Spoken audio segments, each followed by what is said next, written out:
Hello everyone and welcome to Photo Finds. I'm your host, Gavin Hatch.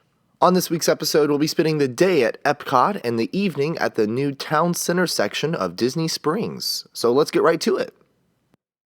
Now, if you've been to Epcot recently, you probably noticed that the digital wait time signs have been covered up and turned off completely, but are still in the park. They're probably going to be taken out any day now. They are getting rid of these because of the My Disney Experience app obviously now shows the wait times, and they've had that for quite some time.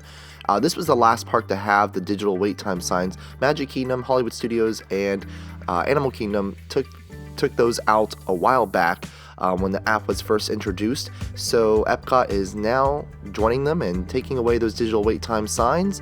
And it was still kind of nice to have when you're walking around, so you have to pull your phone out, just because Future World is not that big. So when you're in the area, you can see quickly what the wait times were for an attraction that was just a few steps away. So I kind of wish they kept these, but I understand their reasonings behind it. Now, while we're on the subject of signs, the sign at the Land Pavilion has been removed and this one has been put in its place, and it looks very temporary, which I'm thankful because this is not a really pretty sign to look at. It's not as nice as the one that usually was there when you would walk into the Land Pavilion. It had like a water effect. It was really nice, and I'm sure they're probably just going to replace that with something new. Maybe they'll just bring it back. They're just refurbishing it. I'm not sure, but this pavilion definitely needs a better looking grand entrance sign in its place, so this should go away very soon, hopefully, and be replaced with something new. Now, the Land Pavilion is very well known for the Soren attraction inside. Now, it's been closed for quite some time, and it's reopening on June 17th as Soren Around the World. It was something that was just called Soren here, but it did focus on just California. Now, the images are going to be all around. You're going to go to Australia, you're going to go to China, and a dozen more locations. So a lot of great places with some really high definition and resolution video imagery. So I'm very excited for this. Soren is a great attraction, and it was something that really needed to be updated for quite some time. So I'm glad that it was finally done, and it's being done right, it sounds like. So I'm excited to see this on June 17th. Of course, the biggest complaint with Soren was the wait time. It was a very, very popular attraction, and it had some very long wait times to it. Now they are going to help reduce the wait time with adding another theater. So there will be more screens now to get more guests through the attraction. So we'll see if that does help. I'm sure it will help a little bit, but I think the attraction is going to be even more popular now as it comes back as Soren Around the World.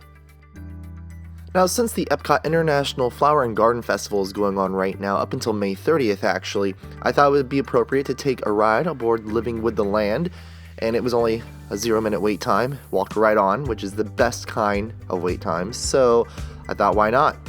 And when I was riding, I noticed that they actually incorporate the festival into the attraction. Now, as the boat went through the greenhouse, you would see these signs randomly placed through the greenhouse that would say Edible Flower Garden, but there was no more information about that and exactly what that meant and what we were supposed to be looking at. They were just randomly placed throughout the greenhouse. So I wish there was just a little bit more information, maybe told to us by the cast members before the ride started, but maybe they'll work on it and do something again with it next year. Now, over in Innoventions West, near Club Cool, I really enjoyed seeing these chairs and tables being placed inside that big hallway that's always open during park hours, but there's nothing in there. There's nothing to see or sit down at. I mean, it's air conditioned, so it's nice to go through there, and you wish you could just hang out in there, but there's never chairs or tables to sit at. So they put those there, I think just for the festival though. I don't think these are permanent. If they are, I'm really happy about that. But I think they were here because over inside this room, they had a area where you can go ahead and, as a pass holder, pick up a collectible item. Again, these were just for pass holders. So you go to this room, you had to have your photo ID and, of course, your magic band. They would scan your magic band, check you in, and you just go up to a desk. And for each month, because since the event is 3 months long, the first month they were giving away a Donald lithograph, and then it was Goofy, and then this month it is Mickey. So you can collect all three. Now, if you don't have the first 2 months, like I didn't have them, you can go in there and just tell them that you didn't get them, and they will give you all three. So I was able to get all three lithographs, and the line was not long at all. I was in and out of there in less than 3 minutes, so it's something that you can quickly do on your next visit to Epcot before the Flower and Garden Festival ends on May 30th. Over at the Seas with Nemo and Friends, they are now incorporating characters from the newest movie that's coming out soon, Finding Dory. They are now incorporating those characters into the Turtle Talk with Crush experience or show that they have inside the pavilion. So next time you go see Turtle Talk with Crush, you might see some new characters interacting with you as well, or with him on the screen. Now, I personally did not stay and see this because I had to go see the Darlene Love show at 7. That was a really good show over in the American Garden Theater in the American Pavilion. But next time I'm there, I'm going to go ahead and see this. I've actually never seen Turtle Talk with Crush. I've seen something very similar to it. I've seen it on the ship on Disney Dream, but never here at Epcot. So that's something I'm going to have to check out next time I'm there. Now, before we leave Epcot, let's take a look in the Germany Pavilion. There is this new small stage set up where they usually have like the beer garden during the Food and Wine Festival. So this is something also, this was all grass, I believe. I'm pretty sure this was all a very grassed-in area, and now they put concrete down and it looks permanent. So I'm not sure what this stage is going to be used for. The day we were there, it was not used. To my knowledge, there was no signage of any performances taking place. So it's something they might start doing very soon, but you can tell it has 2 speakers above built into the decor, and then it also has a door where the performers can go out through the back instead of coming out the front off the stage. So I'm not sure what they'll be using this for, but again, this is in the Germany Pavilion, and we'll just have to keep an eye out next time we're in the parks. And if you see anything happening there, snap a picture and send it to us. Now, as you all probably know, and have already seen the videos here on the Attractions channel, also all over the internet, Town Center, part of Disney Springs, has opened. It opened up on Sunday, so now it's the first phase of it. Not all the stores are open up there, but most of the stores are now open for guests to come in and shop, and there's also some eateries and things to do when it comes to restaurants and food, and it's just overall an amazing area. We went in the evening. That's our favorite time to go just because it looks beautiful at night, it's not as hot, and it's not as crowded. Now, if it's been a while since you've been to Disney Springs, or if the last time you were there it was downtown Disney, you're going to be just totally thrown off when you come here, because when you walk, you'll recognize the Planet Hollywood building, and then once you walk past that, it's just overwhelming because it's huge. All the shops and the buildings are really big, and they were not there before. It was all built from the ground up because this used to be the parking lot for Pleasure Island back in the day. So it's just, the size is really the thing that stands out, how big and tall these buildings are.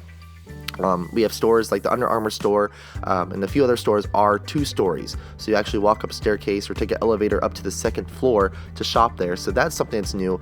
You don't see a lot of stores, especially downtown Disney, that were 2 stories tall. And it's just, overall, it's just the size that really stands out, and the theming. The feel is just, it's old Florida. You kind of feel like you're in St. Augustine or any of the old historic towns of Florida. Spanish architecture is all throughout, and it's just stunning. Now, I've said it before, without a doubt, my favorite feature and part of Disney Springs is the springs themselves. Now, you can see these very well from Town Center, and during the day it looks beautiful. I've shown you those pictures before, and at night they look just as beautiful. It's lit up perfectly. I didn't know how they were going to do this, but they've done it very well, hiding the lights in the water and in the caverns of the springs, so it looks so real. And all throughout the land there are fountains, water fountains everywhere. They're just huge and very grand and beautiful, and they all just tell kind of like a different story. They have a different look to them, and it's just great. And now they also have the lime parking structure. So now you have parking structure that's orange and one that's lime, and the lime one does enter and exit right into the center of Town Center, and you're greeted by this huge, beautiful waterfall or water fountain, and it's great. I love it. That's my favorite feature of this land, is the water features. Now, you'll remember when this was Pleasure Island, they had that big sign on top of the building that you can see from I-4 and also from Buena Vista Drive, which said Pleasure Island, and it was lit up every night, and even during like New Year's Eve events, they would have pyrotechnics up there, and it was just, it was a really cool thing, and it twinkled, it was great. But They took that away, and they did replace it though with the Springs Bottling Company sign. The thing is though, this is just lit up from lights from in front. It's not. They don't have the bulbs inside the letters itself, and it's something I wish they would do because I think it would look really great. And still be themed very well using like Edison lights or something like that, but they don't have those lights in here. Maybe they'll do it in the future, but it looks like they decided not to put the lights into the letters themselves. But next time you are here at Disney World or in the Orlando area, you obviously have to go and see Disney Springs now since they're all open. All the areas are finished pretty much. This other stores will be opening up this summer, so maybe when you're out here, everything will be completely done, but it is worth the drive out to Disney Springs. It's very easy now. The parking situation is under control. It's not a mess, and it's just a really fun experience. At night, it's great because they have lots of entertainment that's free. You just walk around and they have lots of musicians and performers just hanging out, and it's just great. Grab a drink and enjoy it. It's fun, and there's lots of great shopping to be had as well. So next time you're here, go to Disney Springs. Well, that will do it for this week's show. I hope all of you have a great week. Make sure you subscribe to Attractions Magazine. And as always, make sure that you get out, have fun, and enjoy the parks.